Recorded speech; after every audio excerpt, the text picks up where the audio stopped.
itu Divisi Angkatan Udara.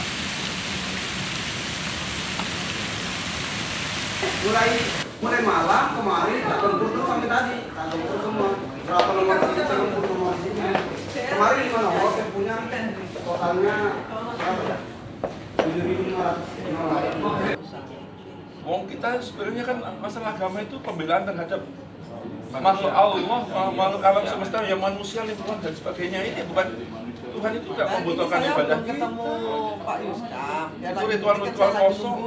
Sampai nanti ketemu baru. Sebagai rahmat dari anak. Kalau kamu ke sana dulu nanti susah-susah. Ambil alih lama gitu. Apa prosesnya berjalan segala macam? Bilang aja nanti sama Pak Yuskam belum boleh dapat izin nanti.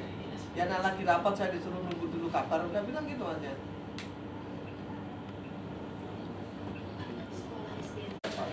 Nah, saya itu aja terima. Ada yang enak.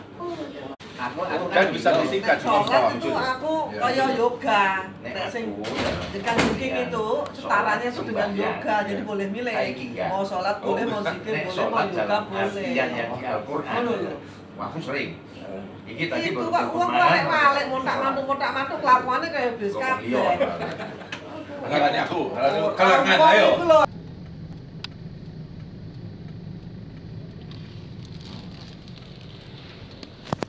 Di ke Madukar ini dipen enek di ngendi pinde.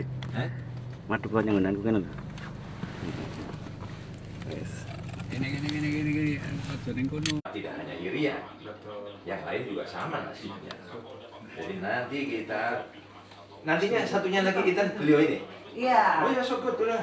Dari Karena beliau punya semua ini data-datanya. Ini suaranya merdu sekali. dari sisi saya kan nggak Jadi ngerti. data-datanya sudah ada lengkap. Jadi berapa dana OSIS yang ditelurkan untuk Udah Papua dan lah, sebagainya. terserah berapa deh. Kayaknya kalau dibuka hancur bener tuh.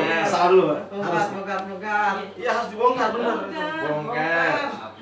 Ini saatnya aja kok. Saatnya. Siap. Saya tanda tangan sini. Siap. Sambil Pak saya cek. Ini serem ini nanti. Soalnya kalau Cara saya sudah ada dokumennya.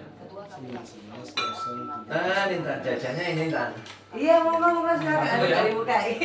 Kasih satu ya. Oh siap. Makasih loh. Saya sahabatnya Barto Panotan. Pasti panotan. Iya, itu istrinya saudara saya. Apa lagi? Tapi karena masa lalu ini. Mas aku bukan nggak mau di sini. Pemerintahan sekarang itu. What's your name? Ami ya. Aku bukan aku nggak mau itu. Mantap masuk lagi.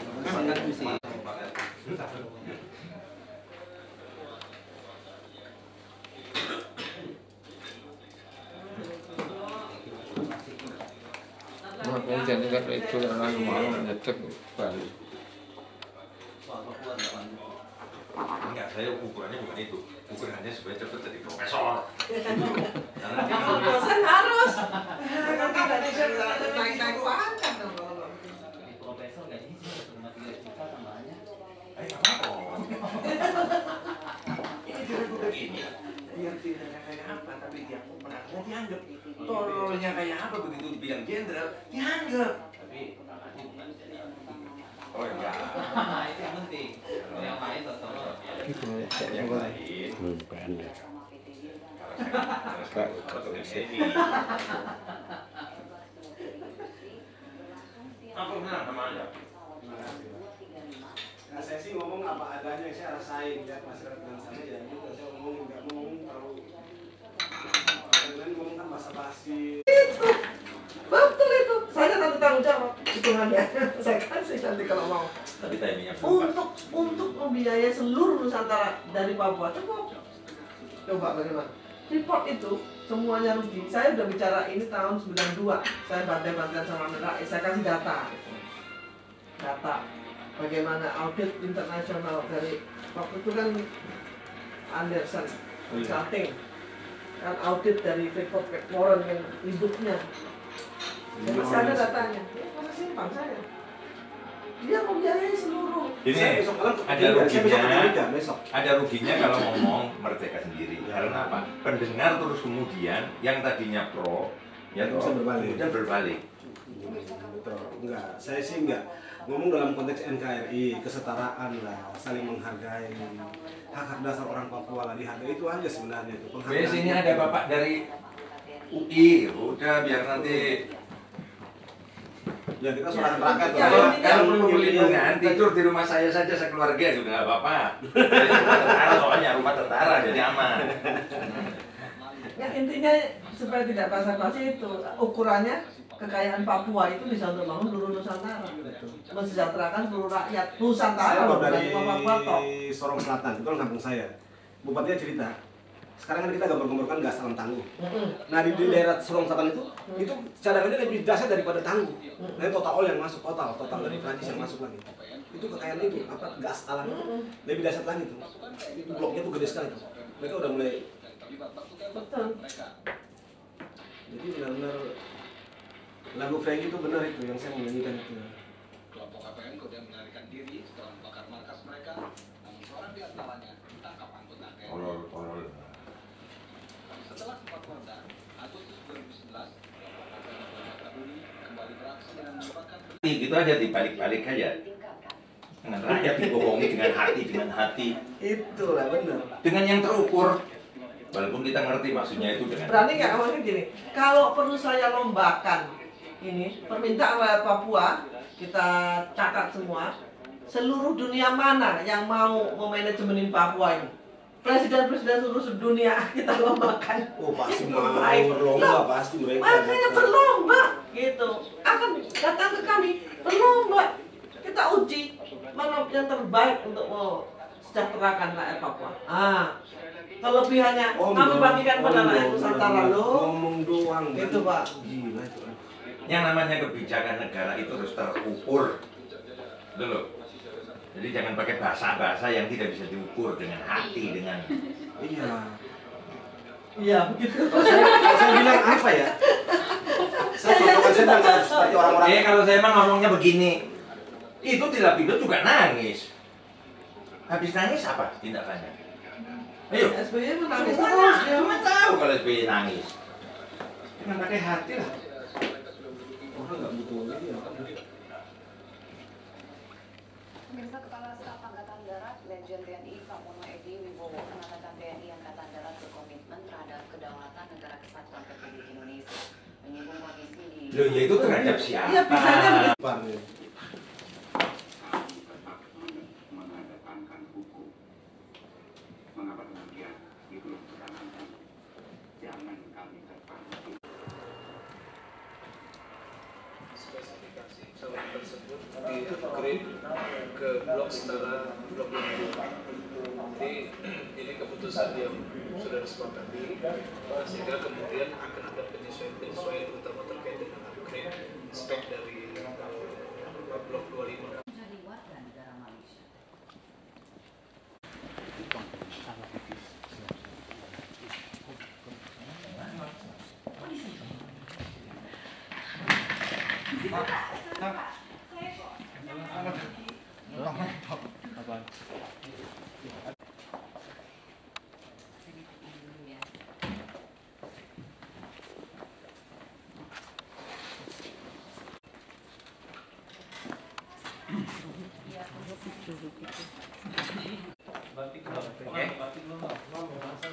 Oke, tes.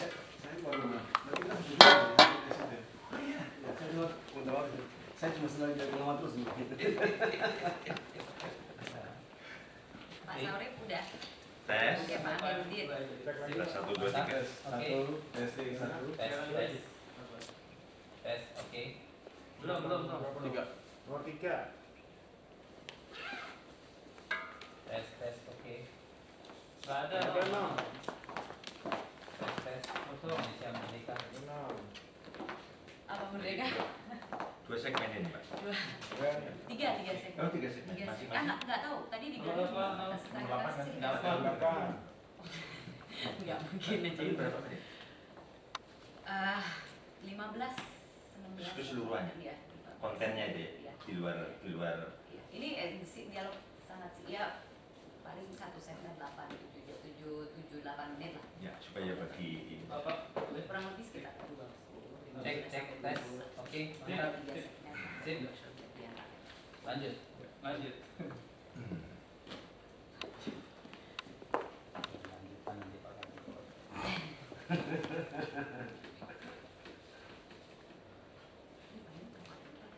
Nah ini saya, bagaimana kalau tak tukar ya saya sebelah sana? Telinga ini masalahnya, kiri. Enggak kiri Karena saya kurang dipanggilnya Pak baik. Kadi aja. Nggak, saya panggil dari dulu gitu. Oh Pak Kadi, tapi dipanggilnya biasanya Pak Saurik kan? Pak Syawri. Iya. Kenapa gitu? Telinga saya kurang baik. Oh, Dia ngomong kurang dengar, tapi oke kalau nanti kanan berarti saya dengar. suaranya agak lebih keras aja. Iya, Ya, oke. iya. Nggak ada tukar posisi aja.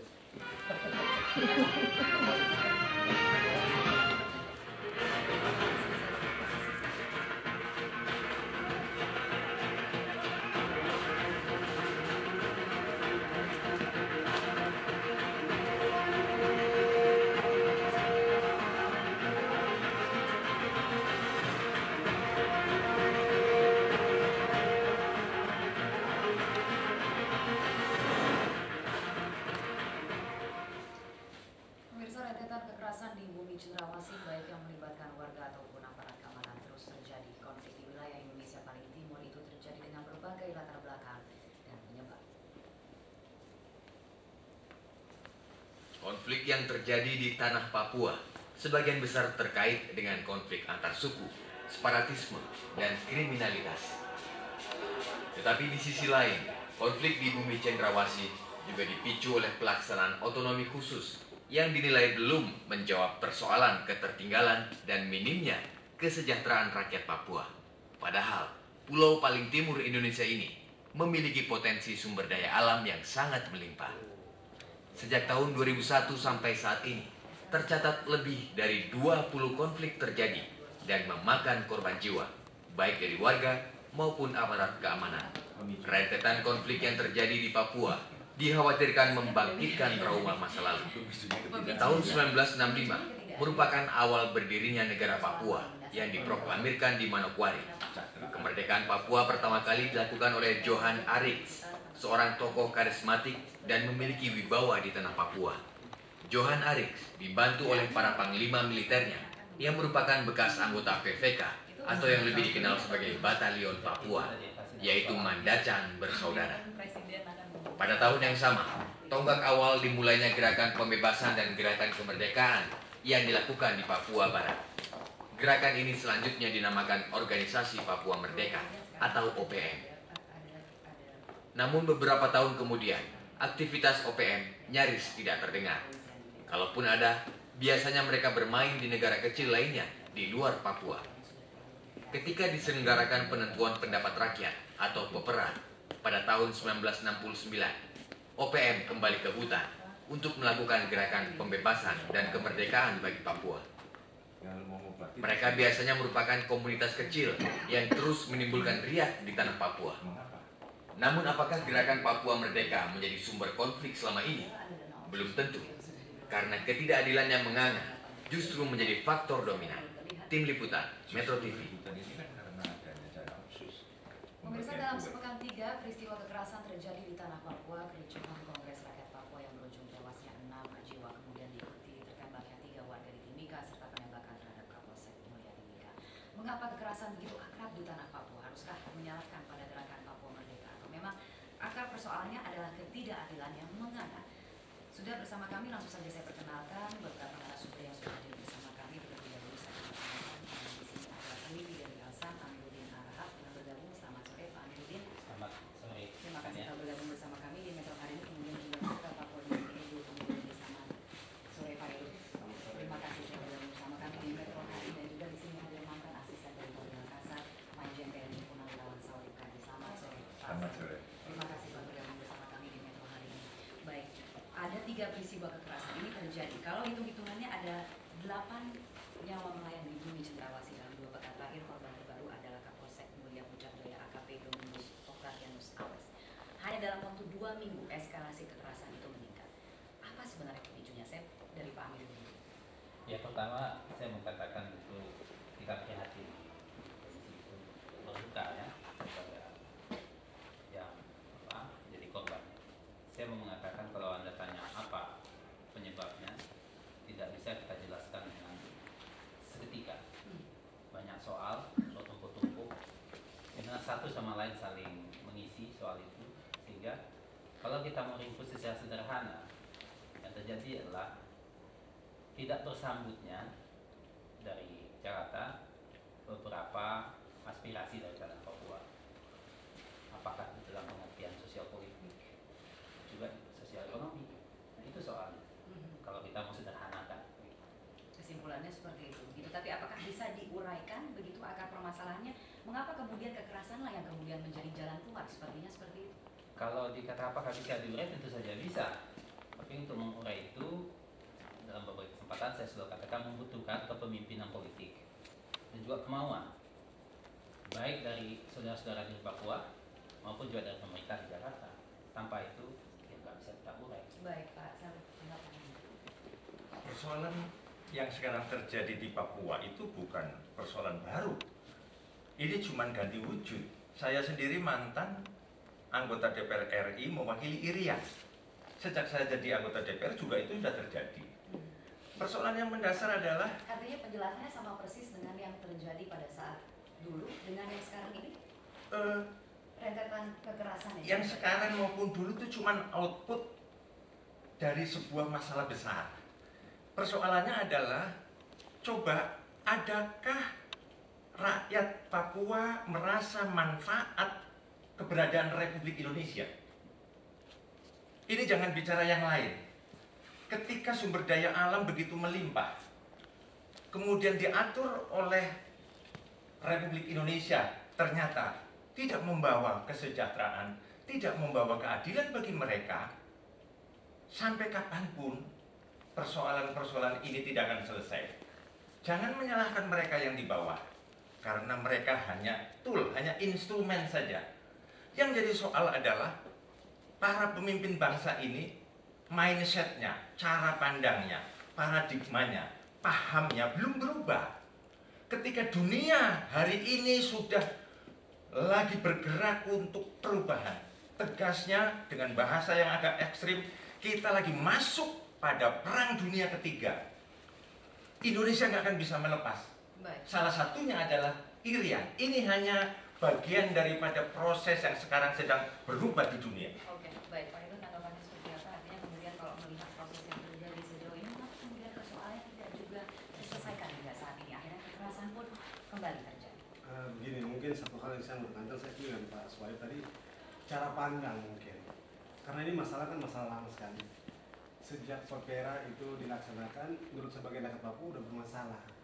Nah, masalah ini sebenarnya tidak tuntas.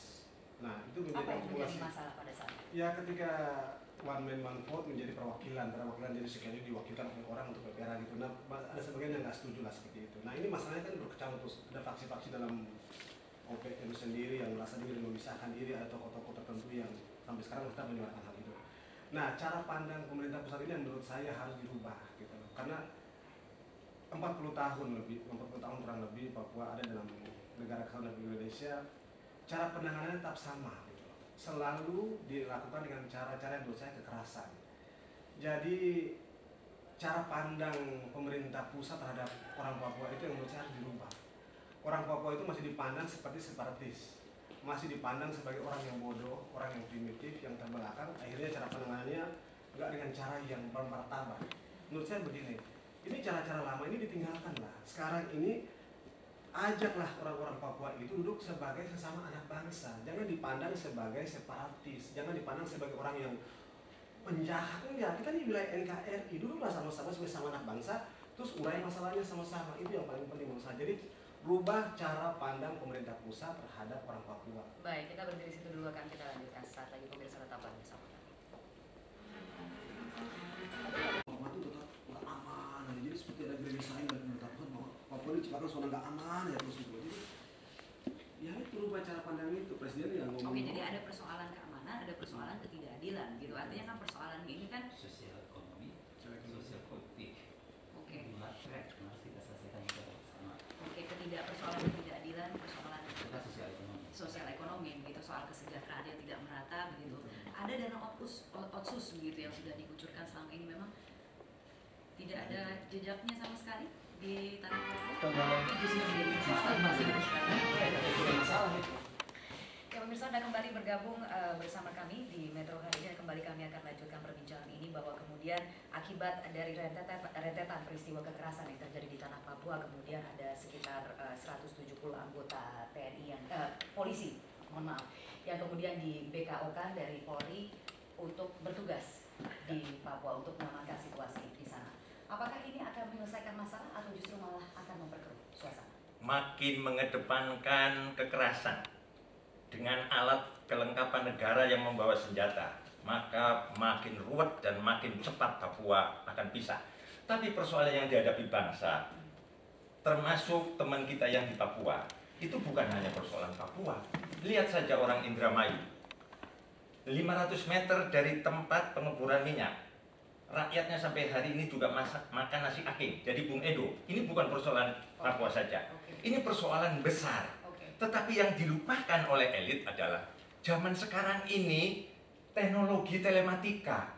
Walaupun pakai koteka, kita lihat mereka sudah pakai handphone. Lalu kemudian bagaimana menyikapi setiap peristiwa kekerasan yang terjadi ini? Pada kenyataannya ada yang tewas tertembak.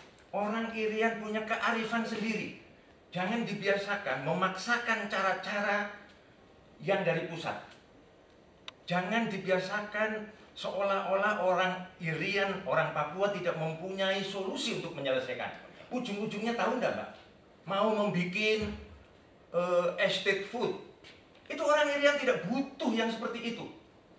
Ini keperluan elit saja untuk jaim, untuk menyampaikan bahwa kita lagi berusaha untuk menjadi sumber pangan dunia. Bagaimana nggak tambah panas di Irian? Oke, jadi tidak akan menyelesaikan. Tidak akan menyelesaikan masalah. Pak Amiruddin. Ya, Ada persoalan keamanan atau tidak sebenarnya di Papua saat ini? Ada rentetan peristiwa kekerasan, ada 8 nyawa melayang. Nah, kemudian bagaimana cara yang paling bijaksana untuk menyikapi? Ya, makanya saya mau katakan dengan bertemunya persepsi, mesti duduk kita bersama bicara. Tapi kita tidak perlulah memanas-manaskan situasi juga, situasi sudah panas. Gitu ya. Makanya saya mengatakan kalau ada kepemimpinan politik, ini bisa kita selesaikan dengan pendekatan. Saya mau katakan semua elit pemerintahan dan politisi di Indonesia harus menggunakan bahasa yang sama menghadapi Papua ini, bahwa kita menghadapi masalah penyelesaian secara dalam konteks persaudaraan. Dengan konteks persaudaraan inilah kita duduk bersama dengan saudara dari Papua, kita bicarakan apa yang mau kita capai ke depan. Misalnya tadi kan yang mengatakan ada kelompok bersenjata. Pada mereka yang kelompok bersenjata ini kan kita hitung juga kemampuan daya tempur mereka seberapa sih sebenarnya. Kan? Sehingga antara ancaman dengan cara penanganannya itu sesuai dan tepat. Saya ingin bahwa dengan kata lain pengerahan ada sekitar 170 ya, anggota Polri yang saya di BKO-kan kemudian untuk mengamankan situasi di sana itu berlebihan? Saya tidak mau katakan itu berlebihan. Saya mau katakan adalah penanganan masalah Papua tidak boleh eksesif dan tidak boleh menimbulkan pelanggaran hak asasi manusia. Itu kuncinya. Kenapa? Kita jangan bayangkan Papua ini wilayahnya kecil. Ini wilayah 3,5 kali Pulau Jawa, 160 anggota BRIMOB, ada apa-apanya di Papua. Tapi ketika dia bertindak eksesif dan di persepsi melanggar hak asasi manusia, dia menjadi persoalan di mana-mana. Nah, itu yang mesti dipahami oleh setiap pimpinan kesatuan polisi dan juga TNI di Papua. Ini masalah kebangsaan, bukan masalah orang Papua. Ini masalah kita sebagai bangsa Indonesia ini. Baik, kita berdiri situ dulu, akan kita lanjutkan saat lagi. Besok tetap bersama kami.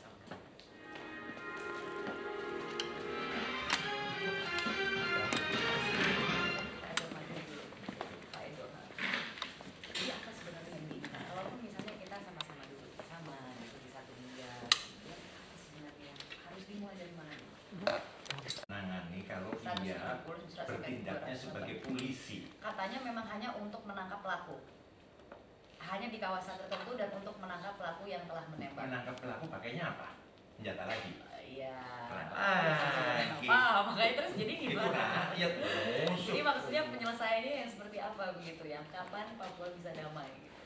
Gitu kan yang jadi segera damai. Tapi SBY nggak mau tunjuk saya. Gitu kan Pak Presiden sudah mengatakan akan membangun Papua dengan hati. Saya dengan itu akan datang PPK. Kita apa yang menjadi yang mengganjal itu apa ketika kemudian ada dana otsus 28,8 semakin sering dan yang ulang-ulang itu semakin marah orang Papua. Seperti apa kesejahteraan seperti apa gitu yang diinginkan?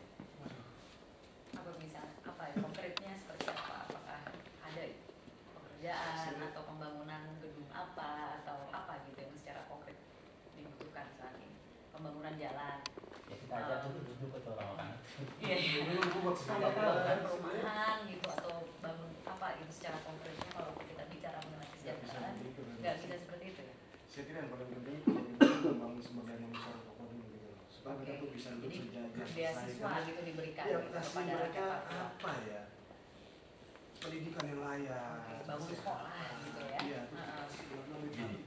Rumah sakit, pembangunan segala macam itu harus diutamakan. Ketika berapa uang disedot dari situ, kesehatan rakyat saja kayak begitu, makan aja. Karena kalau misalnya dikatakan bahwa pemerintah sikapnya tidak berubah, pada kenyataannya Papua sekarang mendapat bukan otonomi masalah khusus tidak gitu berubahnya, kan. polanya. Otonomi khusus ini apa artinya ketika kemudian Paradigmanya masih tidak berubah kan? tidak berubah.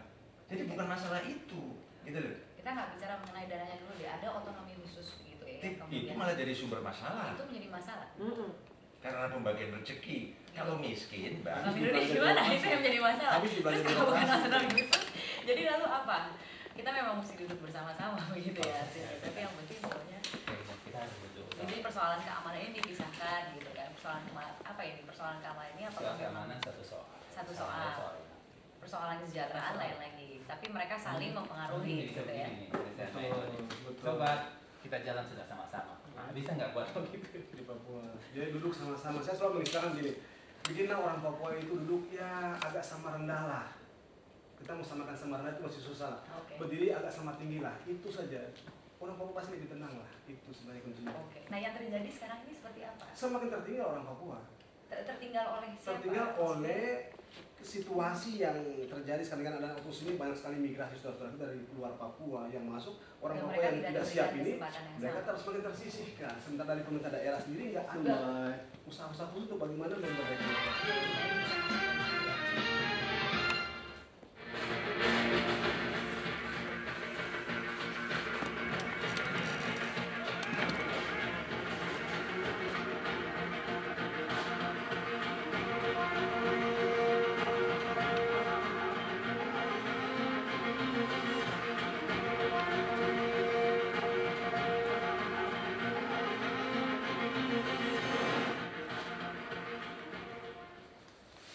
Pemirsa Anda kembali bergabung bersama kami akan lanjutkan perbincangan. Saya akan beralih ke Pak Edo kalau gitu untuk menanyakan ada status otonomi khusus begitu yang diberikan kepada Papua. Ada juga komitmen dari Presiden yang mengatakan akan membangun dengan hati.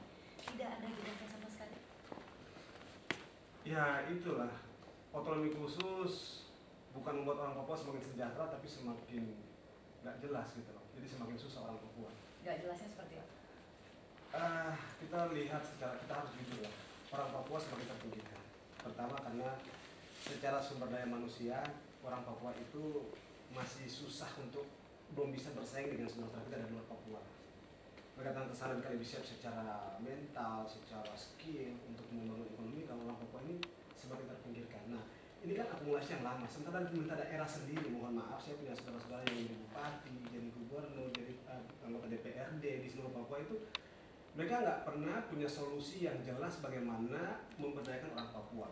Mereka cuma sibuk bagi-bagi kue otonomi khusus. Jadi uang otonomi khusus yang dananya begitu besar itu, habisnya ya mohon maaf ini habis di belanja birokrasi itu. Mereka saling bagi, mulai dengan hidup foya-foya. Bupatinya kemana-mana bawa uang isinya di stasiun isinya duit ke Jakarta. Kerja sampai hari Kamis, Jumat malam terbang ke Jakarta, foya-foya, besok pulang lagi gitu. Duduk di bar sepanjang tangan membuka, perempuan di sini. Itu gaya hidup di Papua yang menurut saya menyebabkan orang Papua sendiri jadi terpinggirkan seperti sekarang. Gitu. Kalaupun ada pembangunan, adakah pembangunan yang terjadi? Pembangunan ada, tapi nggak dirasakan. Semua itu cuma bersifat seperti, mohon maaf, ada program dari gubernur kita di Papua gitu loh. Yang saya dengar bikin program apa ya, respect atau apa, nggak seperti itu. Yang datang ke desa-desa, bagi uang 100 juta, tapi bawa rombongan, habis itu 400 juta misalnya gitu. Jadi untuk kasih uang 100 juta ke kampung, dia yang habis itu 400 juta. Nah itu efektivitasnya di mana gitu loh, seperti itu lah. Jadi banyak hal yang bersifat seperti make up aja gitu loh. Jadi tidak ada masalah, dan cuma di-push up oleh, tapi akar permasalahan itu nggak dicari gitu. Akar permasalahannya itu tetap saja kesejahteraan yang tidak merata dan juga kesempatan yang tidak terbuka luas bagi rakyat Papua. Justru karena ada otonomi khusus maka bagi-bagi kue. Kalau miskin maka akan rukun. Tetapi kalau bagi-bagi kue, ada yang kebagian, ada yang tidak, yang muncul adalah pertikaian. Nah, di sini persoalannya, jangan dibiasakan. Nah, pertikaian yang terjadi ini untuk apa? Apa yang sedang Ini yang tadi saya bilang di awal, kita ini lagi menghadapi perang dunia ketiga. Maka kekuatan-kekuatan tertentu itu bagaimana cara menguasai sumber daya alam. Karena pendoliman dengan mata uang rupiah ini, mata uang kertas ini, ternyata itu membawa kerusakan dunia, hari ini akan berubah. Sumber daya alam di Irian ini menjadi rebutan. Tidak hanya dari luar, termasuk dari dalam juga. Nah, ketika ada efek atau dampak dari lingkungan yang rusak, yang menerima dampaknya adalah penduduk Irian. Ketika orang Irian sudah mengetahui, loh, kekayaan alam diambil sekian banyaknya, loh kok penduduk kami, kok rakyat kami makan aja nggak kuat, sakit nggak ada yang ngobatin. Nah, ini harus ada kepastian hak dulu dari warga Papua menurut versi mereka, jangan menurut versi kita. Maka persoalannya jangan memaksakan model dari pusat. Gus Dur bisa, Pak Habibie juga bisa menyelesaikan tempo hari dengan adanya Otsus. Jadi jangan dengan hati, dengan sebuah program kebijakan yang terukur. Kalau dengan hati, siapa yang bisa menilai hati? Baiklah, Pak Amir. Dalam hati siapa tahu. Jadi mulainya dari mana ketika kemudian kita bisa duduk bersama? Ada Pak Amiruddin, silakan. Iya, saya Mengapa? pikir ada dua hal yang mau tegaskan. Pertama, Anda tanya dari mana mulainya? Saya mengatakan kita mesti melakukan serial pertemuan atau dialog, ya. Bahasanya bisa kita sederhanakan begitu saja, pertemuan secara dalam konteks bersaudara dengan berbagai level. Yang dibicarakan Pak Kadi tadi itu level atas Papua itu. Nah, saya mau menuju sampai bawahnya. Bagaimana level bawah ini pun kita bicarakan. Nah, terpaksa berbicara dengan banyak pihak. Itu satu. Dan kita perlu persiapan untuk itu. Nah, yang kedua adalah infrastruktur pelayanan publiknya segera harus disiapkan. Rumah sakit harus ada dokter dan obat. Sekolah harus ada guru. Ya. Universitas harus kita bangun. Masyarakat harus kita siapkan menghadapi perubahan-perubahan yang terjadi. Supaya harkat, martabat, perasaan sebagai sesama anak bangsa bersaudara itu tumbuh di dalamnya. Jadi bukan dalam konteks kita nyalain orang ini, ya. Saya nggak terlalu suka juga orang menyalahkan orang, tapi mari kita sama-sama nih bangun Papua di depan terus seperti itu. Itu langkah-langkah kita ke depan. Baik. Tanpa Harus itu ya diawali kita dengan cuma duduk ikut bersama aja. dulu dengan keyakinan bahwa ke depan akan jauh lebih baik. Tapi yang paling penting, Pak, jangan tempatkan rakyat Papua sebagai musuh yang harus dihadapi dengan senjata. Betul. Itu paling penting. Lindungi mereka. Baik, baik. Terima kasih sekali lagi telah hadir bersama kami di Metro Hari ini dan pemirsa. Demikianlah perbincangan dalam Metro Hari ini, dan saat lagi kami masih akan hadir kembali dengan informasi lain. Tetaplah bersama kami.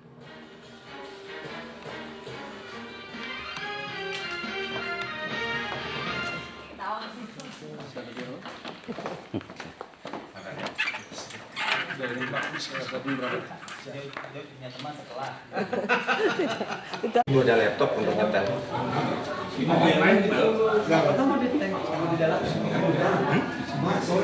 Sebelah saja bisa. Di mana? Bukan di kantor saya. Sama Hasan Besok harus saya besok. Kan anunya satunya belum datang. Besok jam 10 kok. Jam 11 saja di sini. Jam 11. 11 ya? Anakku jauh rumahnya. Jam 11 ya? Oke. Iya. Thank you ya. Di sini. Tapi ini nanti bisa susun program, karena kalau nggak sekalian geber. kemarin launching. Tidak hanya supaya kita shoot ke sana, testimoni dan sebagainya. Buat geber. 11 ya? Yes.